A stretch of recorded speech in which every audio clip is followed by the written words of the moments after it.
Good morning বন্ধুরা, welcome to our new blog. নতুন একটা সকালে তোমাদেরকে স্বাগত আমার চ্যানেলে। সকালবেলা অনেক বেলা করেই উঠেছি, এই প্রায় 1টা নাগাদই উঠেছি। উঠে রান্নায় বসিয়ে দিলাম একেবারে। টিফিন আর খাওয়ানোটা দেখানো হলো না, তার ফাঁকে একটু টিফিন খেয়ে নিয়েছি, ওই বিস্কিট। হ্যাঁ, এদিকে আমি রান্না করছি।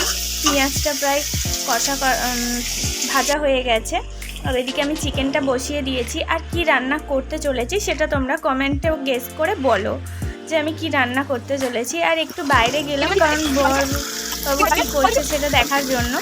দেখলাম ও জল ভরছে, তো কী কারণে জল ভরছে ওকে জিজ্ঞাসা করলাম, ও তো বললো না। তো আমি ওকে বললাম তোমার ভিডিও করছি। ও দেখে চলে এলাম, কারণ ওদিকে গ্যাসে প্রায় বসানো ছিল এটা চিকেনটা। আর এই ঘুম থেকে উঠলাম মেলায় যাওয়ার জন্য, রেডি হওয়ার জন্য। আমি আর মা মিলে মেলায় চললাম সেজে গুজে, কারণ মেলা প্রায় শেষ হয়ে গেছে, ভাঙা মেলা। কারণ কালকেই লাস্ট দিন, তাই আজকে রবিবার, অফিস ছুটির ফাঁকে তাই একটু মেলায় ঘুরে এলাম, তোমাদের সাথে একটু মেলায় ভিডিও শেয়ার করলাম। আর আজকে এখানেই মতো শুভরাত্রি। আবার দেখা হবে নেক্সট কোনো নতুন ব্লগে। Good night.